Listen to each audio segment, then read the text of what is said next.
voy a pedirle que pase al escenario al protagonista de este evento.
Bueno, Juan, bienvenido.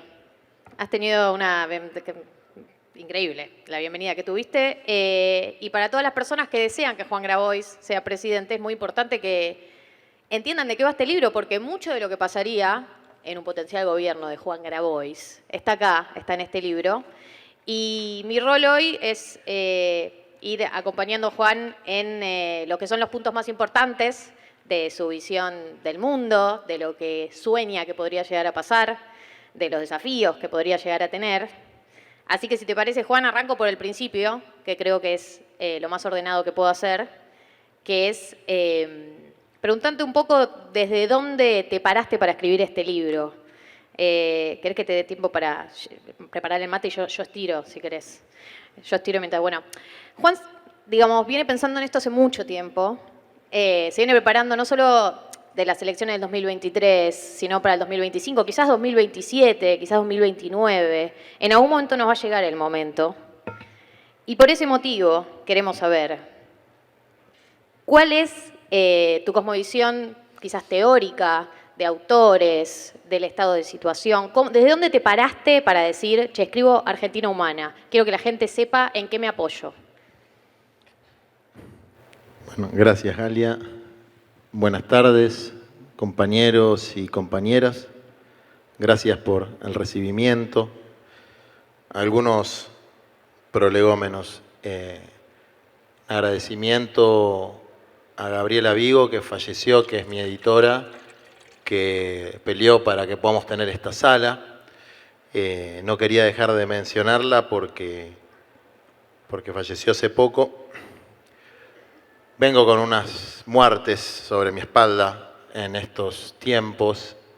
Mi papá falleció hace 5 meses y hace unos días, unas semanas, el Papa Francisco, que además de ser un maestro de espiritualidad, de pensamiento social, de doctrina, para muchos de los que estamos acá, era un amigo muy querido. Y no hablé durante todos estos días porque tengo una responsabilidad en el marco de un año electoral, una responsabilidad ética de no hacer un uso instrumental de esa relación. Y hay un límite muy fino entre eso y hacer sí el uso correcto del legado del Papa Francisco que llevamos cada uno de nosotros en nuestro corazón, pero yo por esas cosas del destino tuve tal vez el privilegio de tenerlo más a mano, ¿no? Y poder conversar con él. Así que todavía estoy resolviendo esa confusión en mi cabeza, pero voy a tratar de contestar un poco lo que dice Galia, aunque voy a seguir con mis prolegómenos. También quiero agradecer a todos los compañeros y compañeras que contribuyeron a la organización, que son compañeros extraordinarios, militantes, que hacen las cosas de corazón prácticamente sin recursos, pero me voy a quejar de algo. El flyer, ¿vieron el flyer ese que decía Grabois presenta a papá? En la rural. Esto no es rural, esto es territorio del pueblo argentino que se robó la oligarquía y lo vamos a recuperar.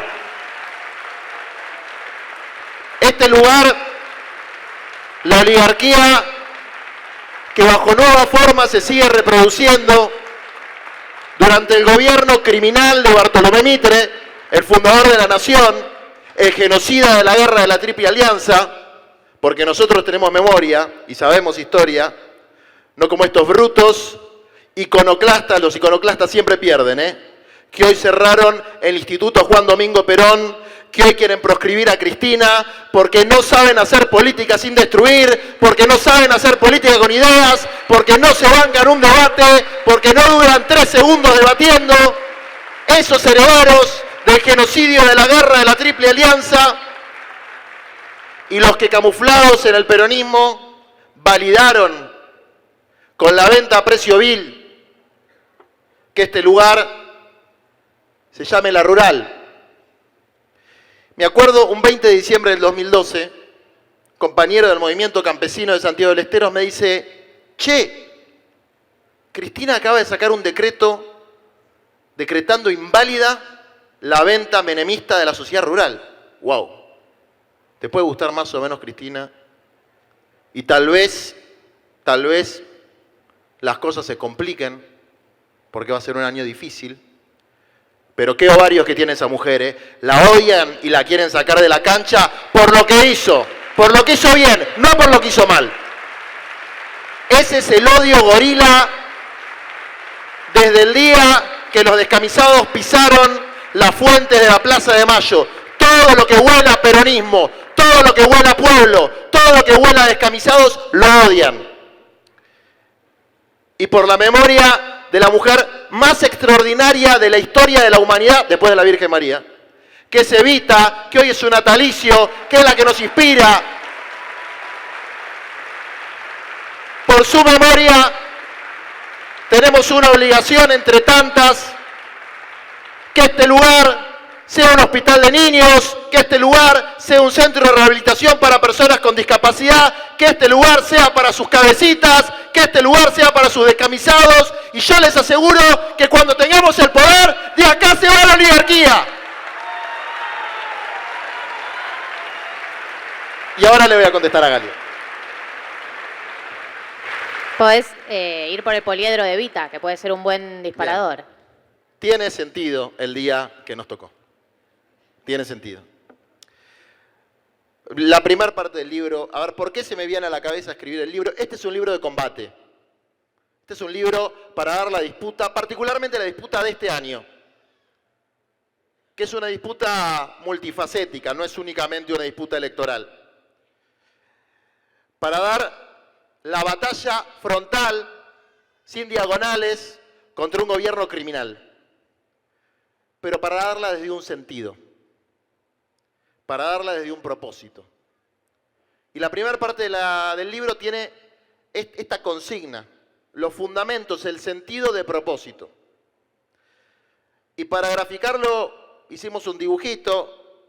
¿Lo tenés el dibujito? Me lo olvidé. ¿Alguien sí lo Ahora tiene? lo voy a buscar, espera. Tenemos un dibujito, una cosa pedagógica, que es el poliedro de Evita, que ahora lo voy a explicar. Pero cuando hablamos del sentido hablamos de un rumbo. Y cuando hablamos del propósito hablamos de una finalidad, de un objetivo. A veces veo pibas jóvenes leyendo Conducción Política de Perón. En general les digo, ese es el último libro que hay que leer. Ese es el libro del poder. Pero el poder sin propósito es como, ya que viene Silvio ahora dentro de poco, es como la masa sin cantera. El poder es la masa. ¡Pum! Pero si no tenés una cantera para sacar un producto de ese poder, no tiene ningún sentido. Entonces pensar cuál es el sentido, porque lo que vemos es una pérdida del sentido de propósito en las discusiones políticas, que no son políticas del campo popular, son meras discusiones de posiciones de poder. Y lo lamento mucho porque lo dan gente que quiero profundamente y admiro, pero no son disputas de propósito, no son disputas de sentido. Por lo menos así lo veo yo. El sentido tiene que ver con el rumbo. Y ahora, inevitablemente, tengo que hacer referencia al Eternauta. No se puede no hacer si no estás totalmente out de todo. Y tiene esa frase célebre que dice, no se rompió la brújula, se rompió el mundo. Bueno, los estaban atacando alienígenas. Es verdad que tenemos reptilianos acá en la Argentina. Son más como los cascarudos, no son como los que están arriba, pues son medio pelotudos, la verdad. Es decir, son empleados del imperio y de las corporaciones. Hay 3 que no son tan tontos, son staff permanente de la derecha argentina, repugnantes, Bullrich, Sturzenegger, Caputo. Pero el otro bufón de corte le va a pasar lo mismo que a tantos otros, que a los propios cascarudos del Eternauta los usan y los tiran. Pero esta idea de que no se rompió la brújula, se rompió el mundo, vale para el Eternauta, no vale para este momento histórico. Lo que se rompió fue la brújula. El mundo cambió, pero se rompió la brújula, se rompió el rumbo, que es el sentido. La orientación de hacia dónde tenemos que ir. Y el sentido surge, por lo menos para nosotros, para nuestra tradición política, para los humanistas cristianos y desde luego para el peronismo, surge de las personas y surge de los sentimientos, el sentido como sentimiento. Y de Evita, ¿saben cuándo surgió? Los que leyeron a Evita, los que la quieren lo deben saber, y los que no la leyeron se los cuento. De una muñeca rota. De una muñeca rota. De un regalo de Reyes que recibió ella, una muñeca que le faltaba una pierna, y la mamá no tenía plata para comprar una muñeca que no estuviera rota, y la chamulló. Y le dice, se le cayó a los renos de Reyes y se rompió. Y Evita, que era chiquita pero no era boluda, se dio cuenta. Y ahí tuvo conciencia de la injusticia social. De que en el mundo había ricos y había pobres, y que ella decía, tiene que haber menos ricos y menos pobres. Ese sentimiento después se transformó en un sentido, en una orientación y en una finalidad. ¿Y hacia dónde? ¿Cuáles eran las estrellas que guiaban el camino de Evita? Y desde luego del general Perón, y desde luego de todos y todas nosotros que somos herederos de esas tradiciones. Tradiciones que vienen de hace muchos, muchos siglos. Donde están los autores, ahí está el poliedro, ahora voy. Donde están los autores que yo nombro en el libro y que la verdad no los voy a aburrir porque es la parte medio tilingona que tengo de profesor de teoría de Estado, de nombrar griegos. No, pero está bien igual, ¿eh? A mí me refrescó que repases qué significa Estado, de dónde viene, cuál es tu concepción. Digo, nos hace falta estudiar un poco también. Es verdad, es cierto. La Universidad de la Calle y la Universidad de los Libros se tienen que combinar. Bueno, por eso escribo libros, ¿no? Pero no me voy a hacer ahora un repaso de todo el recorrido filosófico que lleva hasta esa consigna tan maravillosa que marca un propósito, un para qué, que es la felicidad del pueblo y la grandeza de la nación. La felicidad, que no se decreta. Cuando sea presidente puedo decretar la recuperación del predio ferial de Palermo, pero no la felicidad. Evidentemente eso no se puede hacer y yo he visto momentos intensos de felicidad entre los más pobres y momentos de tristeza profunda entre los más ricos, porque me ha tocado conocer gente de todas las clases sociales. Pero desde luego que hay personas que tienen más posibilidades de buscar la felicidad y personas que tienen menos posibilidades de buscar la felicidad. Esa niña con esa muñeca rota, estaba triste porque ella quería una muñeca nueva. Y esos niños que viven en un barrio en el que se les embarran las zapatillas viejas del hermano mayor cuando van a una escuela que se cae a pedazos y a la noche el sonido que escuchan es el ruido de las balas que los rondan, y tienen algunos obstáculos más para ser felices que otros niños. Entonces hay una serie de necesidades de los seres humanos. Acá tenemos pan, salud, tierra, techo, trabajo, educación, cultura, paz, respeto, seguridad. Esto de los seres humanos, de las personas, porque en el corazón de Evita había personas antes que ideas, después vinieron las ideas. Había sentimientos profundos de amor y de solidaridad. y le permiten a ella establecer un criterio de justicia, es decir, qué es lo justo, que para mí supera lo de los grandes filósofos de la antigüedad. Cuando ella dice, donde hay una necesidad nace un derecho. Es un criterio de legislación social. El legislador, nos ahorramos diputados, senadores, toda manga de garca. No lo digo por todos, está Nati Saracho. Lo tengo que frenar cuando dice así también, que me digan los asesores porque... No, está bien. Entonces, esta idea tan profunda es la condición básica para buscar la felicidad. Que esas necesidades elementales sean derechos efectivos que disfrute nuestro pueblo. Y yo podría extenderme en este tema, pero todos y todas acá sabemos que una familia que no tiene techo o tiene que trabajar el 40% de las horas que le da a su laburo para pagar un alquiler, o que vive en un barrio sin agua, sin luz, sin cloacas, o que vive como tercer generación en el cuarto atrás de la madre y de la abuela, y la verdad va a tener bastantes más problemas de buscar la felicidad que alguien que tiene su propia casa, que no es nada del otro mundo, que debe ser algo que esté al alcance de todos, de todas, por el solo hecho de ser humanos, y que no era un problema en la Argentina, ahora es un problema de por lo menos 15 millones de argentinos, entre alquiler y barrios populares. Y ni te digo de las próximas generaciones. Les aseguro que de los que están acá, menores de 35, que no hereden una propiedad, si las cosas siguen así, no se van a poder comprar un departamento en la puta vida. Y es un problema estructural de la Argentina. Y desde luego hay un obstáculo. No te preocupes, que lo voy a arreglar yo. Tranqui. Lo vamos a arreglar entre todos. Vamos a hablar del héroe colectivo ahora también. Vamos a algo más básico, compañeros, compañeras. En el país de las vacas no se puede comer carne, en el país del trigo no se puede comer pan. La proteína más barata, que eran los huevos, está 9 lucas, loco.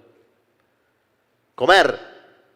Todos acá sabemos que la mala alimentación es un factor de deterioro cognitivo para los niños, para las niñas, que además, y con esto no hay que hacerse el tonto, además, a los 10 años, la mitad de nuestros pibes, y salió la evaluación ayer o anteayer, la mitad de nuestros pibes no saben leer ni escribir. No podrían nunca leer este libro. Eso no tiene perdón de Dios. Y de eso hay una responsabilidad compartida. No lo trajo Milei.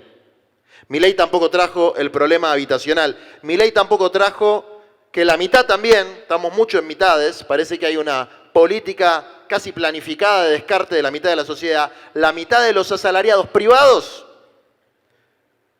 no están registrados. Imagínense, acá había compañeros del movimiento obrero, imagínense los cuentapropistas, que son los compañeros de la economía popular, cartoneros, vendedores ambulantes, trabajadores rurales, trabajadoras sociocomunitarias. Bueno, todos mis compañeros de mi escuela de militancia, que fue el Movimiento de Trabajadores Excluidos, por los que pido un fuerte aplauso porque son lo mejor que tiene este país. El subsuelo de la patria. Trabajadores sin derechos, productores sin tierra, porque, sepámoslo, las frutas y las verduras que comemos no vienen de la cigüeña, la producen miles y miles y miles de segunda o tercera generación de migrantes, en general bolivianos, en situaciones de esclavitud, porque no pueden tener su propia parcela, porque no se cumple esa consigna que dio Perón de que la tierra tiene que ser de quien la trabaja y no de la puta oligarquía argentina.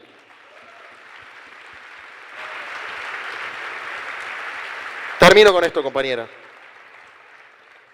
Esa es la fase interior del poliedro, la que tiene que ver con el ser humano, con el hombre, con la mujer, con sus necesidades que deben ser para nosotros derechos. ¿Y por qué un poliedro? Porque esas necesidades no necesariamente tienen una jerarquía. Vos podés tener para comer, pero si, por ejemplo, yo siempre doy este ejemplo porque me parece muy gráfico. El ejemplo de un programa que hubo, creo que no sé si en la época de Néstor Kirchner o de Cristina, se llamaba Sonreír o algo así, donde a los compañeros de los barrios le hacían el comedor, como dicen. Y efectivamente, era una cuestión de autoestima, parece una pavada, pero era una cuestión de autoestima. Los compañeros volvían a tener los dientes y volvían a sonreír porque les daba vergüenza, porque les faltaban los dientes, porque no habían tenido una buena alimentación. Bueno, la autoestima tiene que ver profundamente con nuestro proyecto, que cada hombre y mujer de este país no sea susceptible de ser llamado ocupa, chorro, planero, fisura o de tener un problema de autoestima por las injusticias sociales. Y un poliedro es algo que viene de todo un pensamiento que desarrolla el Papa Francisco vinculado a la diversidad en serio. Y para terminar, ese poliedro tiene una faz interior, que es esto, que es lo que merece cada ser humano, y tiene una faz exterior, que son los vértices que están aquí, y que es la segunda parte del libro, las condiciones de posibilidad para cumplir este criterio de justicia. Ahora, tanto la segunda parte del libro, que son las condiciones de posibilidad, ¿cómo se hace eso? Y si lo primero es la felicidad del pueblo, lo segundo es la grandeza de la nación. Como la tercera parte, que es la estrategia de poder, solo tienen sentido si entendemos que el fin último de esto es generar las mejores condiciones posibles para que los pobres de la patria y la clase trabajadora tengan de nuevo derecho a buscar la felicidad. Por favor, un aplauso.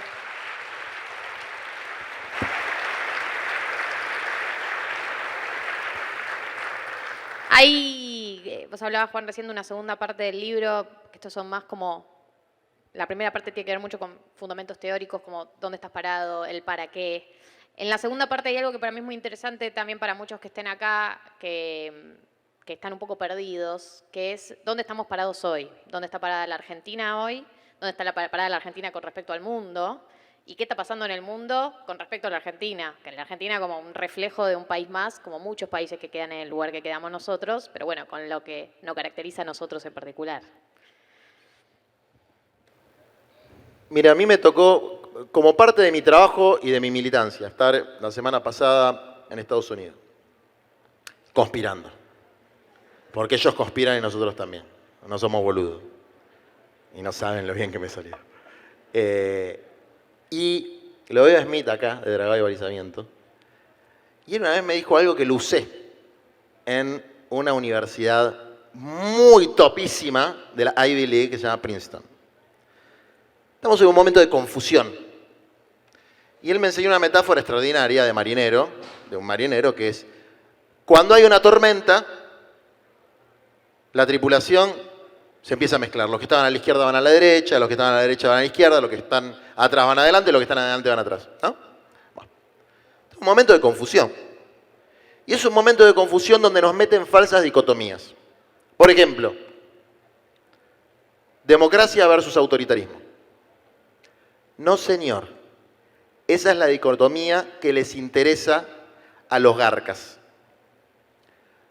La dicotomía es humanismo versus deshumanización, justicia versus injusticia. ¿Por qué? Porque ahora es verdad que hay un giro autoritario en el mundo. Desde luego que hay un giro autoritario en el mundo.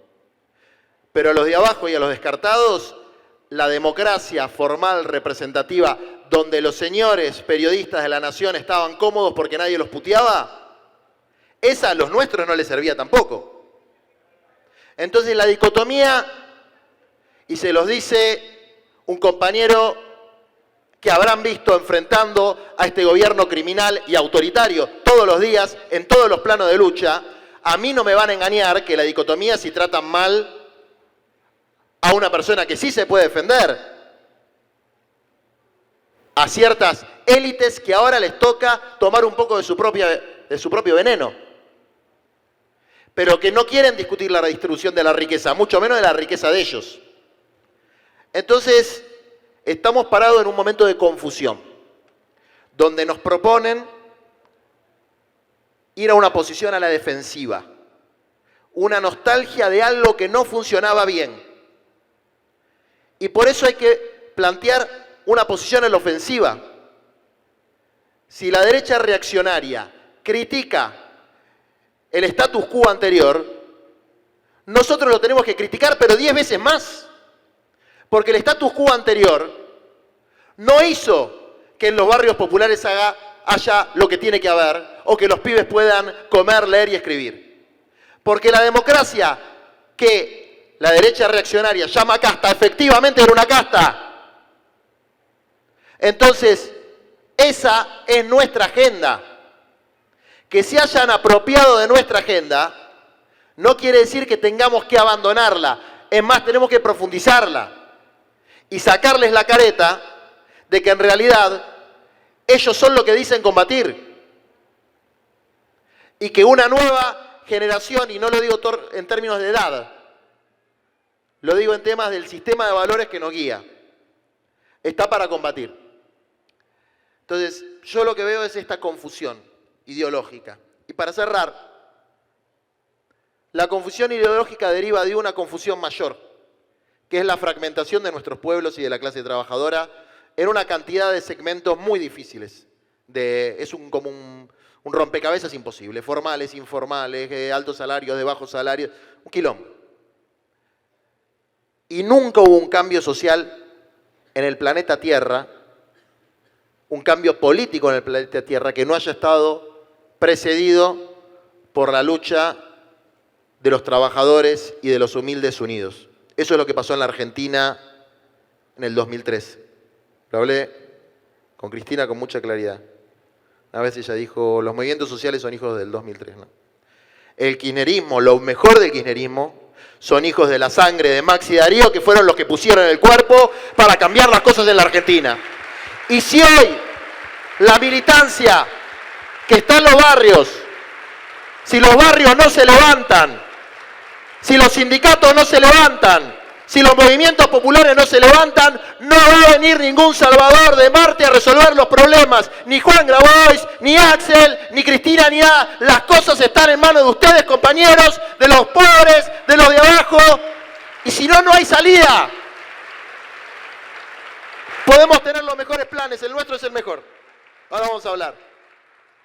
Pero la fuerza para impulsarla no viene ni del coraje, ni del carisma, ni del genio de 2 o 3 dirigentes. Eso no funciona. Eso aparece después. Siga, compañera. Bueno, vamos a pasar un poco a todo lo que es la ejecución. Pero yo tengo una pregunta primero, que tiene que ver con el rol del Estado. Un tema que no se ha hablado nunca, jamás. Que es... ¿Qué ves, qué ves hoy cuando pensás en el Estado, en el concepto del Estado?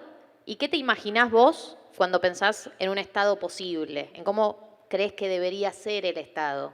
Porque es un término que está muy en disputa y por el que todos tienen la sensación de que ellos podrían hacerlo mejor, pero tampoco, a mí desde mi lugar, me queda claro cuál es el Estado que estamos buscando. ¿Qué tipo de Estado estamos buscando? ¿O cómo lo imaginamos que podría ser? Las instituciones, todas las instituciones, y esto es algo para mí fundamental, son medios para un fin.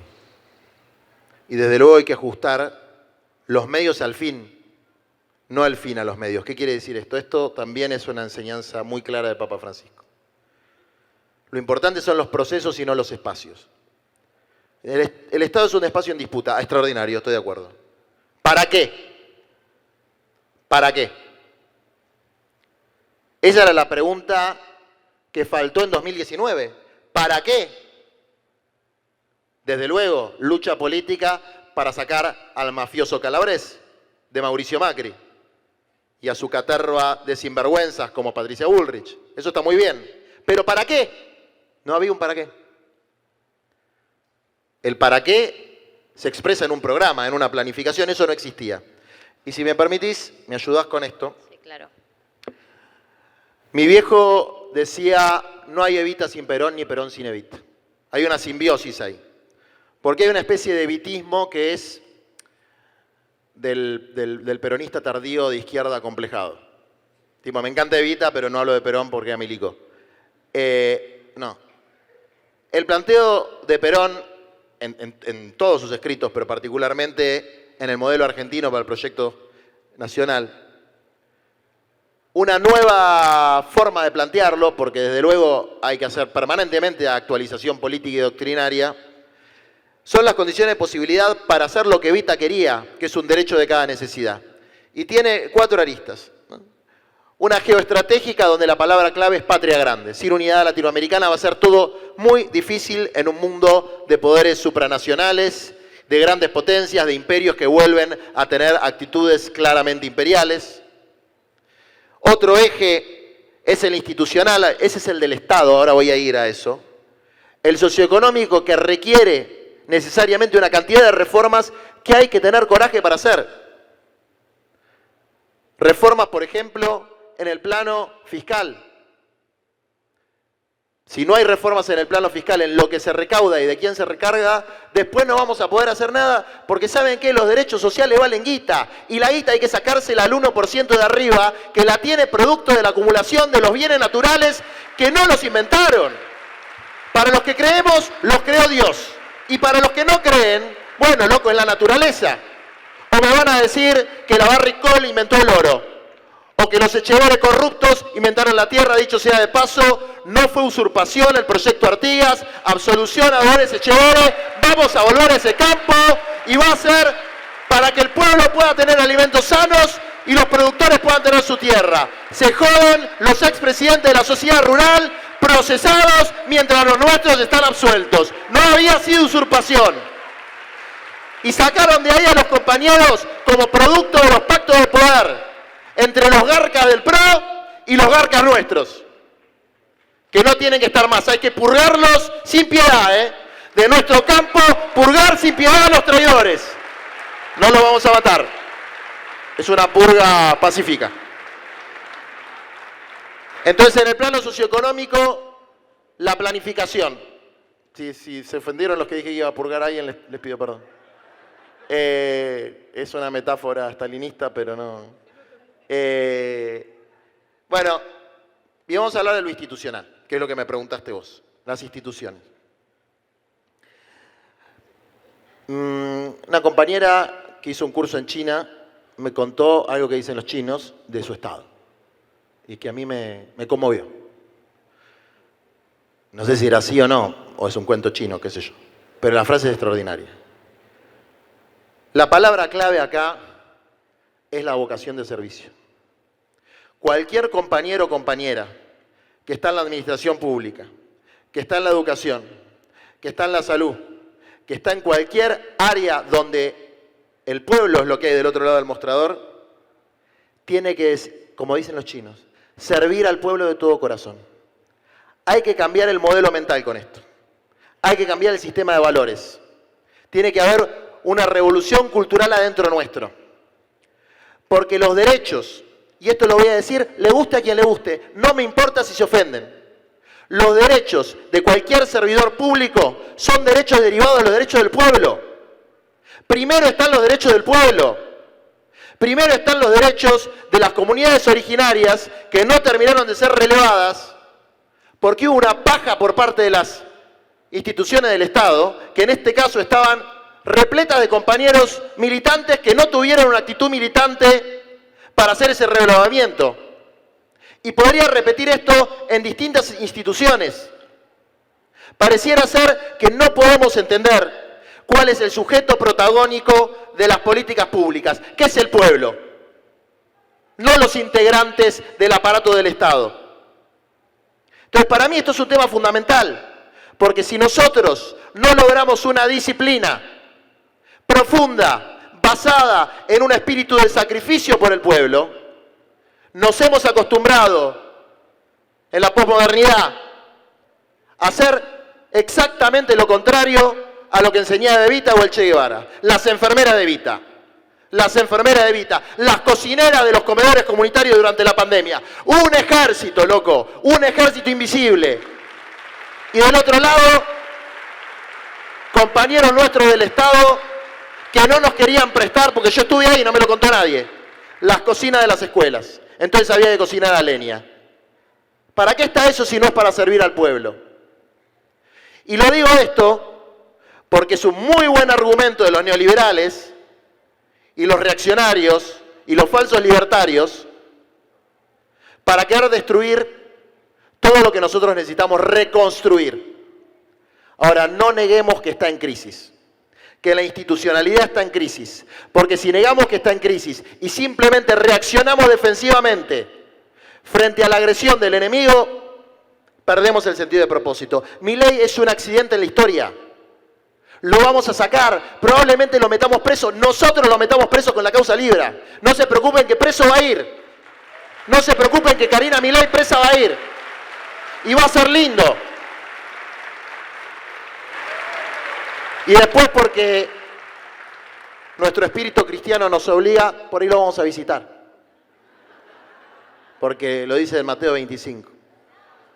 Por ahí los compañeros de la rama de liberados los pueden capacitar para tener un laburo honesto en una cooperativa.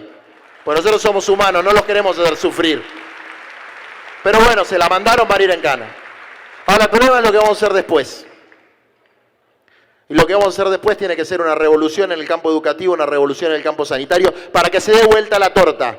Para que se dé vuelta la torta quiere decir, para que no pase más que los pibes de las escuelas más pobres a los 10 años no sepan leer y escribir. Por eso hay que dar la vida. La vida para que los pibes puedan educarse, para que puedan comer. Si no somos capaces de poner nuestra sangre, nuestro tiempo y nuestra energía en los pibitos nuestros, no militemos más, loco. Esa tiene que ser nuestra estrella. Y ahí caiga quien caiga. Primero, a la oligarquía, para sacarle los recursos, para poner en condiciones las escuelas y para pagar el salario docente. Y después, la propia comunidad educativa. Padres, alumnos, docentes. Nosotros también los padres tenemos una responsabilidad. Hay que ser autocrítica también de lo que somos nosotros. Y dar la batalla cultural ahí. Entonces, compañera, ese estado que yo me imagino es un estado que sale de la impotencia actual de ver cómo todo se degrada haciendo de cuenta que no pasa nada. Bien, y me parece que también es un buen pie para que hablemos del tercer plan quinquenal, ¿no? Que es efectivamente el modelo que vos proponés de ejecución de todas estas ideas y este futuro y este para qué, que es la felicidad del pueblo, que si querés puedes contarle un poco a los que todavía no están al tanto en qué consistiría. Nosotros, incluso un poco para jorobar, nosotros hablamos del tercer plan quinquenal. Desde luego, hoy los planes quinquenales se utilizan en algunos países como China, pero los planes quinquenales fueron lo que le dieron potencia al peronismo. Paula, que fue candidata a vicepresidente cuando nos presentamos en la interna con el señor Sergio Tomás, nos robaron la boleta en 5 provincias, no dije nada. La próxima no va a pasar, ya aprendimos. Hizo una investigación muy buena sobre eso, la participación popular que hubo, pero lo cierto es que hubo 2 planes quinquenales hasta que, fíjense cómo se repiten las palabras en la historia, ¿no? Los libertarios de entonces hicieron la Revolución Libertadora después de bombardear y masacrar a la gente en la Plaza de Mayo. Entonces hay algo que quedó inconcluso y nosotros tenemos que retomar porque el que piensa que la historia empieza cuando llega, está equivocado. Nosotros a lo sumo somos enanos parados en los hombros de gigantes para proyectar el futuro. Estoy viendo un montón de pibitos. Bueno, los amo. Creo que ya sé quiénes son. Eso fue lindo, fue una de las primeras cosas que ganamos. Los cartoneros hicieron una huelga de hambre para que se abra el primer centro educativo, pues los cartoneros laburan de noche después de las 6 de la tarde y no había donde dejar a los pibes, los cartoneros iban con los hijos a cuestas. Hicieron huelga de hambre, pelearon, con gobiernos progresistas, pelearon, hasta que consiguieron los recursos para tener el primer centro educativo para estos chicos que después fueron creciendo y ahora son maestros y maestras de los centros educativos. Son las cosas lindas de la vida, ¿no? Porque nosotros, nuestro espacio, nuestro ecosistema social y político no es piripipi. Hicimos unas cuantas cosas hicimos, con el poquito poder que nos dieron. Que nos ganamos a las patadas. A ver, plan quinquenal tiene que ver con, puedo decir medidas, desde luego, del plan quinquenal, la que nosotros consideramos que es factible, se puede hacer rápido, sabemos cómo, sabemos dónde, la estudiamos, etcétera, que está Fernanda Miño perseguida por el gobierno gorila y los medios de comunicación por hacer 1.500 obras de agua, luz y cloacas y 80.000 lotes con servicio en todo el país para familias humildes en el marco de un gobierno donde no se podía hacer nada. Fernanda y los compañeros del equipo técnico de la SISU, ayer también para joder, sacaron el Fondo de Integración Sociourbana. Miren, 85.000 causas hicieron, no pudieron encontrar un solo centavo malversado ni malgastado, por cuando hay gente con espíritu de sacrificio que entró a la función pública viviendo en una villa y se fue de la función pública viviendo en una villa, los cagamos, loco. Porque es con la moral y la ética revolucionaria de la austeridad y la simplicidad como vamos a ganar en la coherencia entre lo que se piensa, lo que se dice y lo que se hace. Pero acá hay un vector muy claro, que es ninguna familia sin techo, por lo menos ninguna familia sin terreno. 1 millón de lotes con agua, con luz, con cloaca, para que la gente de a poquito se vaya haciendo su casa. Sabemos cómo hacerlo, sabemos dónde hacerlo, no es difícil. Ese es un ejemplo. Uy, malísimo. Bueno, entonces no voy a dar más ejemplos porque tenemos re poco tiempo. Pero, quedan 15. Pero sí les voy a dar uno que también lo estuve discutiendo con gente ahí del Gran Hermano del Norte. ¿Qué necesita un país para autoabastecerse en un momento de mucha dificultad? Vamos a suponer que hay una pandemia, se bloquea todo. Soberanía alimentaria, medicamentos y energía. Tenemos. Y lamentablemente, nos guste o no, nosotros nos vamos a tener que preparar para un año y medio, 2 años de guerra económica cuando cancelemos la deuda con el fondo sin pagarles un solo dólar de todo lo que se afanaron. Porque nosotros no podemos rifar la patria e ir renegociando cada 2 años cómo nos cagan y nos empobrecen más hasta que un día nos encontremos con la ruina de la Argentina donde la bandera flamea en un mundo totalmente devastado y una patria devastada. No se puede más, loco. Esto no se puede más. Milei va a tener una pax económica un año y medio más, es lo que calculan todos los economistas, por habernos endeudado de nuevo. De estabilidad cambiaria, igual le vamos a ganar. Porque Macri hizo exactamente lo mismo y con el doble de guita y le ganamos. Pero ahí tenemos un punto. Entonces, termino con una cosa. Hay un tridente para poder hacer los cambios que nosotros creemos. Autoridad política, y esto es línea dura, disciplina, estudio, trabajo, espíritu de sacrificio.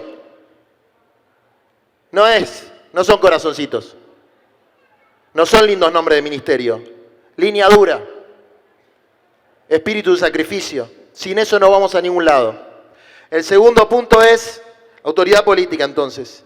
Organización comunitaria. Vos podés tener toda la autoridad política del mundo, pero si el pueblo pobre y trabajador no acompaña, nada se puede hacer. No hubiese podido hacer nada el general, no hubiese podido hacer nada ni Néstor ni Cristina, si no hubiese habido un pueblo movilizado bancando las medidas populares. No se hubiese podido hacer. Entonces ahí hay un segundo vector de lucha. Y un tercer vector es la planificación. Si no está milimétricamente planificado, si no te explican antes cómo van a hacer las cosas que dicen que van a hacer y qué es lo que van a hacer, si yo no te lo explico antes, no me votes, pues te voy a cagar. Bueno, nosotros hicimos un plan muy detallado, lo empezamos a hacer con gremio de la CGT, con movimientos sociales, después armamos equipos técnicos, ahora hay una fundación de desarrollo humano integral, tema por tema, cosa por cosa, desarrollando un plan de gobierno, que dicho sea de paso les cuento, lo mandamos a todos los think tanks del campo nacional y popular. Son como 12, el PJ incluido. Solamente nos contestó el Instituto Patria y eso lo tengo que reconocer. Pero está muy bien por el Instituto Patria. Es lamentable por el resto. Les pedimos discutamos un programa de gobierno. Y la verdad, si es más importante discutir la lista de concejales de Ituzaingó, no tengo nada contra Ituzaingó, amo Ituzaingó. El concejal suplente de Ituzaingó y no discutir un programa de gobierno, y no nos va a ir bien. Nosotros vamos a ir por otro camino. Nosotros vamos a ir por el camino batalla frontal contra Milei, resistencia, contragolpe, toma del poder y ejecución del plan quinquenal, y si otros quieren discutir otra cosa, allá ellos, los queremos mucho, que les vaya bien. Nosotros tenemos un rumbo, nosotros tenemos un sentido, tenemos un propósito, y les pido a todos los que están acá que no se dejen desviar. Rumbo, sentido, propósito, combate, disciplina, victoria, ejecución, cambio social.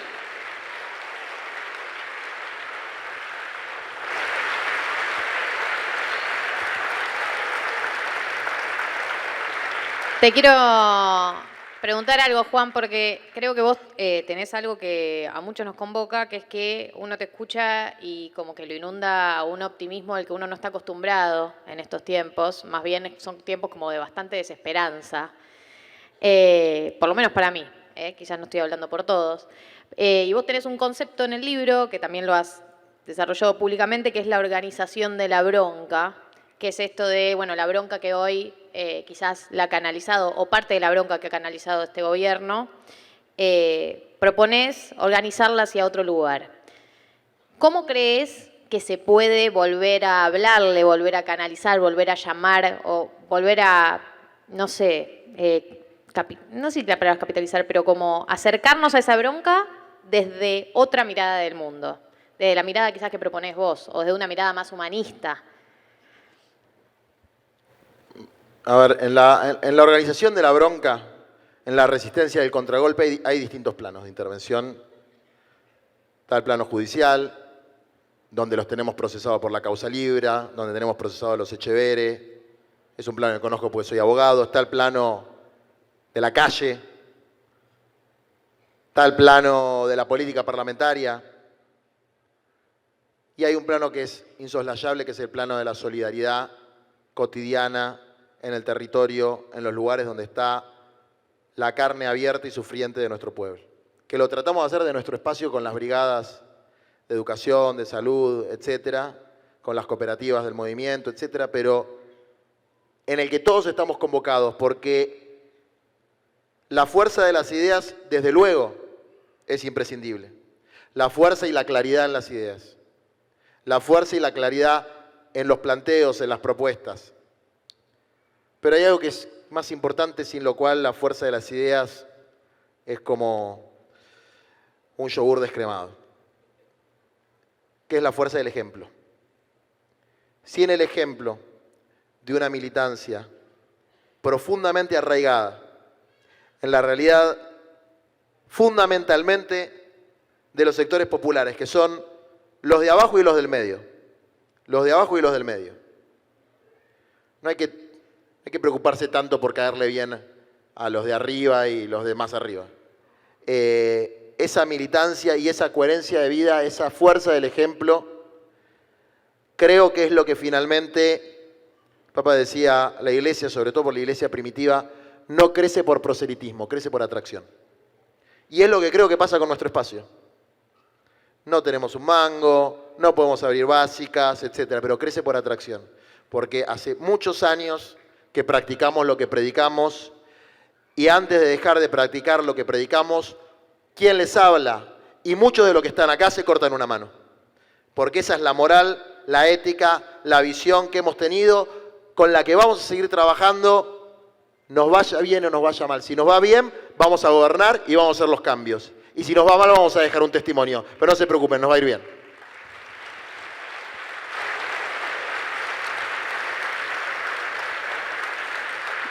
Ese es el optimismo del que estaba hablando. Y vos decías recién, no hace falta caerle tan bien a los de arriba o a los de más arriba. Y no quiero hablar de nadie en particular, pero te pregunto, si vos no crees que en un potencial gobierno tuyo te podés cruzar con una serie de límites institucionales, quizás no institucionales, pero de otros poderes que entran en juego, de la gente a la que vos no le querés caer tan bien, pero que tiene mucho poder en la Argentina. Hay un discurso famoso que lo suelen citar los gorilas de izquierda, los trotskos, etcétera, que es el discurso de Perón ante la Bolsa de Comercio. Donde Perón dice, tienen que ceder algo para no perderlo todo, porque si no van a venir los comunistas y se los van a comer. Yo con la burguesía capitalista no tengo ningún problema, que generen trabajo, etcétera, que traten de no evadir impuestos y está todo bien, nadie los va a joder. Pero la oligarquía, que es el 1%, no negocia nada, ni el sector financiero negocia nada sin una pistola en la cabeza. Eso, métanselo. Esto es un problema de poder. No es un problema de bla, bla, bla, no es un problema de convencer a nadie, ni siquiera es un problema de votos. Vos podés sacar el 60% de los votos. Ahora, si no le pones una pistola en la cabeza, que no es una pistola real, yo soy un pacifista, creo en la resistencia no violenta, no me gustan esas cosas, pero la pistola es el número, es el pueblo organizado. Sin eso, la oligarquía no entrega un metro de tierra, no paga impuestos, entonces el poder popular, en la imposición de las condiciones que establece nuestra Constitución, no es nada raro. No es nada de otro mundo. Yo no quiero venir a Expo Agro a ser amigo de nadie. Yo no voy a las cenas que me invitan algunos empresarios. Yo no voy a la embajada norteamericana. Cuando fue la elección, el embajador norteamericano nos quería ver. Venimos a mi oficina chiquita porque no voy a ir a ser un bufón del imperio. Y eso es lo que tenemos que entender. Si vos vas con buenos modales, temean. Tenés que ir de otra manera. Eso lo aprendimos de chiquitos cuando, para poder conseguir, por ejemplo, la guardería de los niños, había que meterse a las patadas en el edificio del gobierno de la ciudad. Y lo seguimos viendo todos los días, lamentablemente, incluso con compañeros. El problema de la distribución de la riqueza no es un problema de pacto empresarial con el que nos vienen chamullando hace por lo menos 10 años, sino que es un problema de poder. Y después, cuando las cosas estén en su lugar, cuando haya un equilibrio razonable, nosotros no queremos joderle la vida a nadie. Pero tampoco queremos que la mafia inmobiliaria esclavice a la gente con los alquileres. Tampoco queremos que la mafia extractiva se afane el litio, se afane el combustible, nos afanen todo y que no quede nada para el pueblo. Hasta el agua nos roban. Y eso es una cuestión de poder. Entonces, el tema del poder no hay que tenerle miedo. Y los límites institucionales, yo he hablado de una nueva institucionalidad, nosotros queremos el imperio de la ley, y la ley es muy clara. Está el artículo 14 bis, están todos los tratados internacionales de derechos económicos, sociales y culturales, y todo eso está al más alto nivel de la Constitución. Miren, si el sorete de Milei pudo sacar los DNU que sacó, y la verdad que a mí por lo menos no me va a temblar el pulso para sacar los DNU que tengo que sacar para defender los intereses del pueblo. Así que la verdad que con las formas que le vayan a hablar a otro. Porque ya nos dimos cuenta que cuando hablaban de las formas, cuando se quejaban de alguna cuestión autoritaria o de alguna cadena nacional, no les importaban las formas. Lo que les importaba era defender sus privilegios en contra de las políticas populares. Así que las formas, hermano, ustedes las rompieron, ahora aguantar el parche porque nosotros vamos a ir como una locomotora por todo lo que nos sacaron.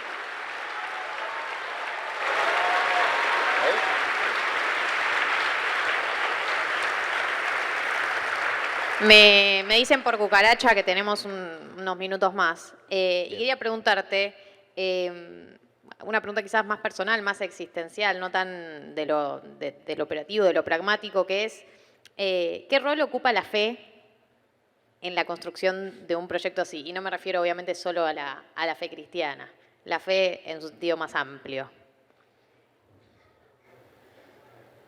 ¿Viste que te hice una cita de una canción de Silvio? Sí, eso pasó. De la masa sin cantera, qué cosa fuera masa sin cantera. ¿Todos la conocen? Si no creyera en la locura. Bueno, voy a hacer como Chávez que cantaba. Empieza si no creyera. El que no cree en nada que va más allá de uno mismo, que para nosotros, los cristianos, nosotros tenemos una ventaja. Que a nosotros Jesús nos obliga, no nos da opción.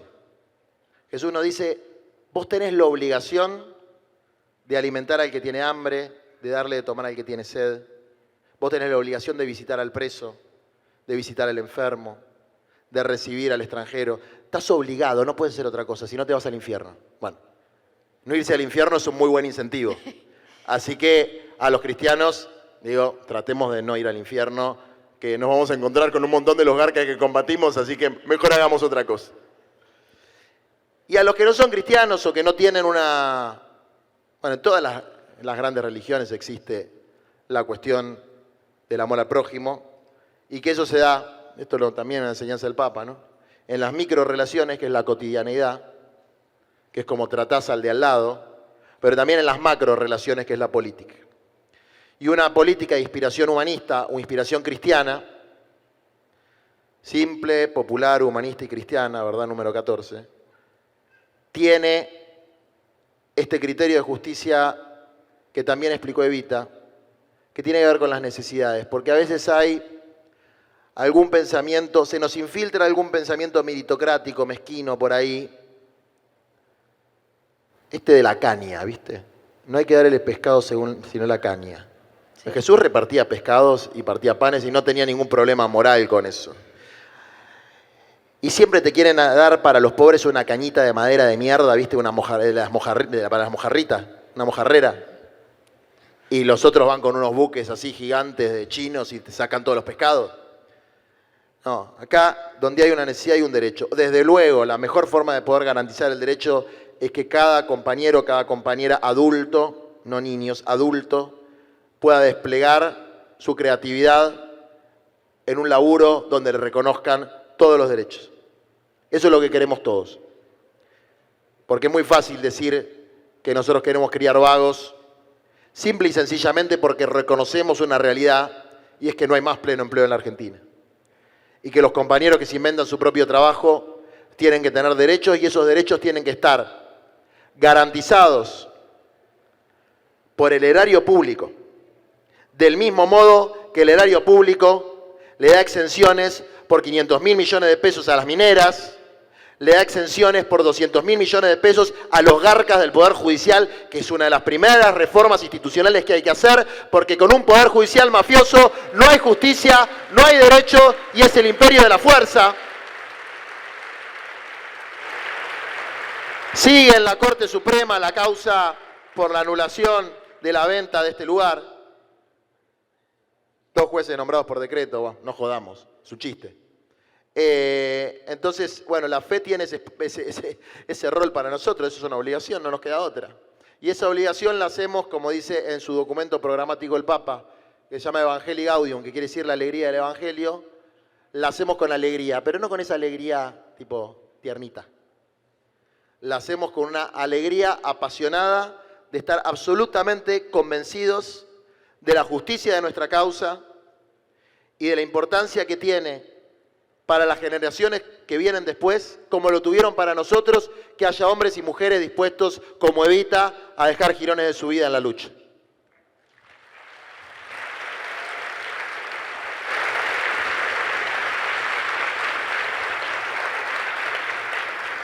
Y para cerrar, Juan, hay una pregunta también desde mi perspectiva más pesimista, que es, vos hablás de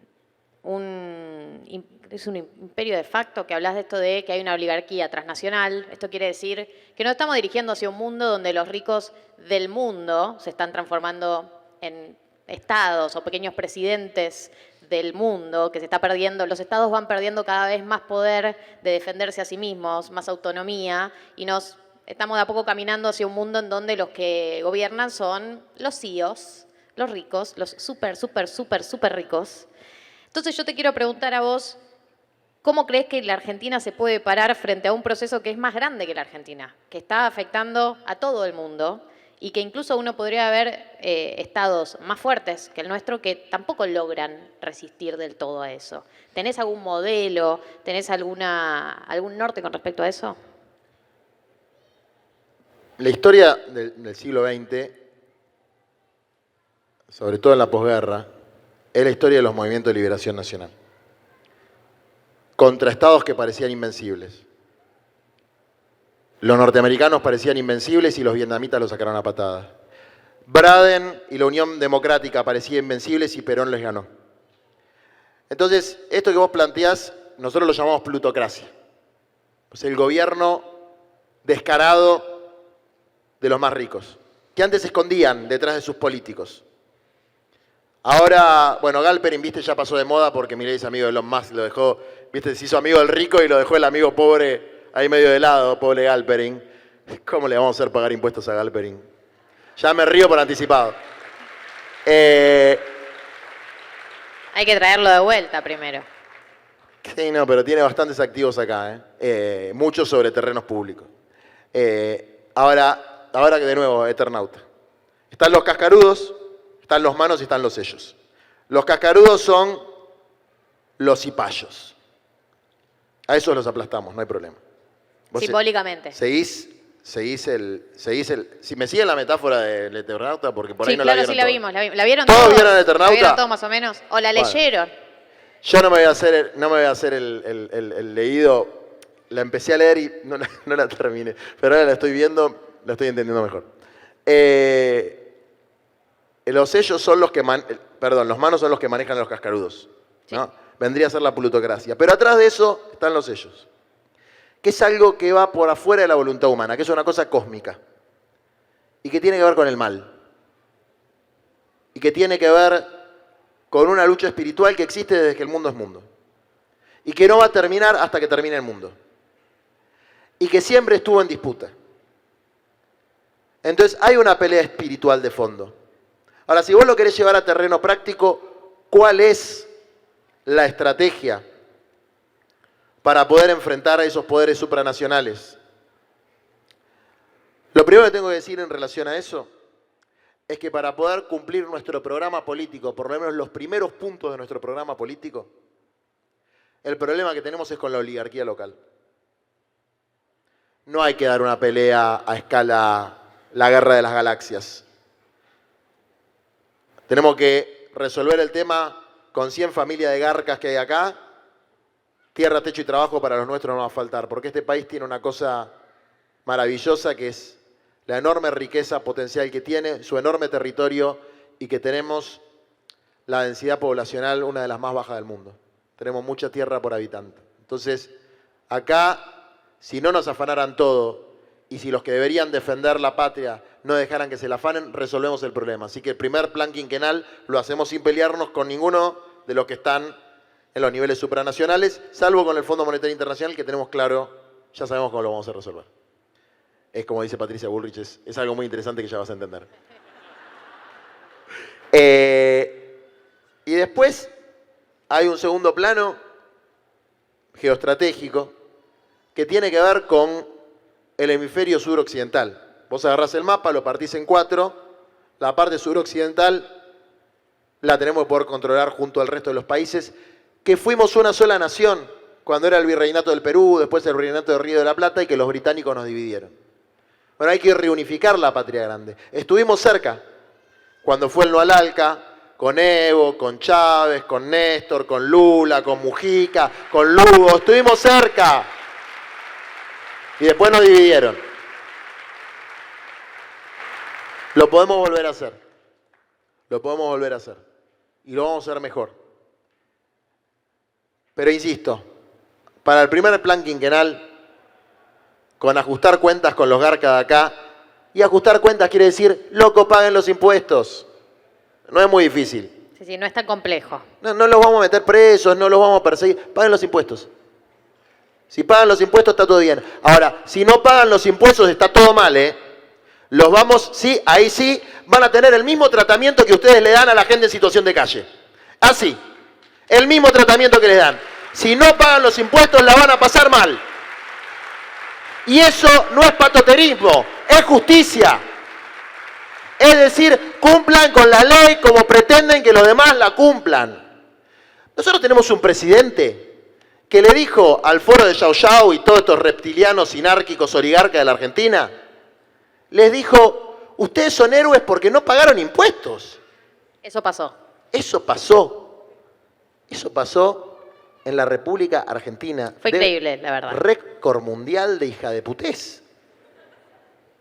Bueno, nosotros vamos a revertir. Son los villanos.